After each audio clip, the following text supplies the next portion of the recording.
आज 17 नवंबर है। आज ही के दिन सन 1928 में भारत के महान स्वाधीनता सेनानी और लाल बाल पाल की त्रिमूर्ति में से एक, पंजाब केसरी लाला लाजपत राय का निधन हुआ था। लाला लाजपत राय की मृत्यु साइमन कमीशन का विरोध करने के दौरान लाठीचार्ज से हुई थी। साइमन आयोग का गठन 8 नवंबर 1927 को भारत में संवैधानिक सुधारों के अध्ययन के लिए किया गया था और इसका मुख्य कार्य मॉन्टेग्यू चेम्सफोर्ड सुधार की जांच करना था। साइमन आयोग के सदस्य 7 ब्रिटिश सांसद थे। ये थे सर जॉन साइमन, जो स्पेन वैली के सांसद थे, क्लेमेंट एटली, जो लाइमहाउस से सांसद थे, हैरी लेवी लॉसन, जो प्रथम विस्काउंट बर्नहेम थे, एडवर्ड कैडोगन, जो फिंचली सांसद थे, वर्नोन हॉटशॉन, जो ओमोर से सांसद थे, जॉर्ज लेन फॉक्स, जो बाकस्टन एश के सांसद थे, और डोनाल्ड हॉवर्ड, थर्ड बैरन स्ट्रेथकोना और माउंट रॉयल। साइमन कमीशन में एक भी भारतीय सदस्य न होने से भारतवासियों में इसके लिए गहरा असंतोष था। सन 1922 की चौरी चौरा की घटना के बाद असहयोग आंदोलन वापस लिए जाने के बाद आजादी की लड़ाई में जो ठहराव आ गया था, वह अब साइमन कमीशन के गठन की घोषणा से फिर से ज्वार बनकर उमड़ने लगा। दिसंबर 1927 में मद्रास में मुख्तार अहमद अंसारी की अध्यक्षता में कांग्रेस का अधिवेशन हुआ, जिसमें सर्वसम्मति से साइमन कमीशन के बहिष्कार का फैसला लिया गया। 3 फरवरी 1928 को सर जॉन साइमन की अध्यक्षता में साइमन कमीशन भारत पहुंचा। ये कमीशन कलकत्ता, लाहौर, लखनऊ, विजयवाड़ा, पूना सहित जहां जहां भी पहुंचा, वहां वहां उसे जबरदस्त विरोध का सामना करना पड़ा और लोगों ने उसे काले झंडे दिखाए।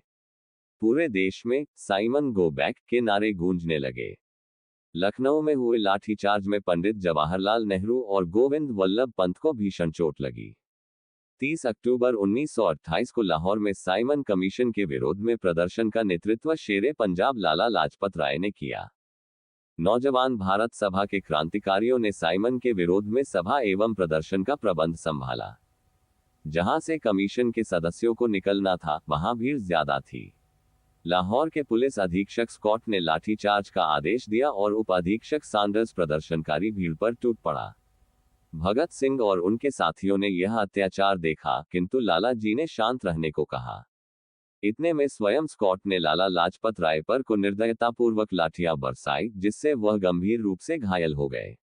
कहा जाता है कि उसने लालाजी पर लाठियों से 17 प्रहार किए थे। इस लाठीचार्ज के बाद लाला लाजपत राय मात्र 18 दिनों तक जीवित रहे। मृत्यु से पहले उन्होंने कहा था कि मेरे ऊपर बरसी हर एक लाठी की चोट अंग्रेजी शासन की ताबूत की कील साबित होगी। अंततः 17 नवंबर 1928 को लाला लाजपत राय की दुखद मृत्यु हो गई। लाला लाजपत राय की हत्या भगत सिंह और उनके मित्र क्रांतिकारियों की दृष्टि में राष्ट्र का अपमान था, जिसका प्रतिशोध केवल खून के बदले खून के सिद्धांत से लिया जा सकता था। 10 दिसंबर 1928 की रात को क्रांतिकारियों ने निर्णायक फैसला लिया।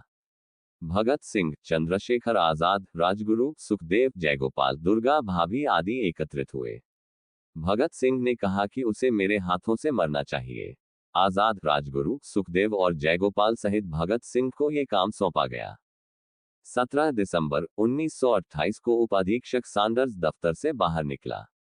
उसे ही स्कॉट समझकर राजगुरु ने उस पर गोली चलाई। भगत सिंह ने भी उसके सिर पर गोलियां मारी।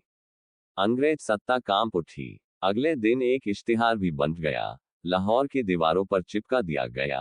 उस लिखा था, हिंदुस्तान सोशलिस्ट रिपब्लिकन एसोसिएशन ने लाला लाजपत राय की हत्या का बदला ले लिया।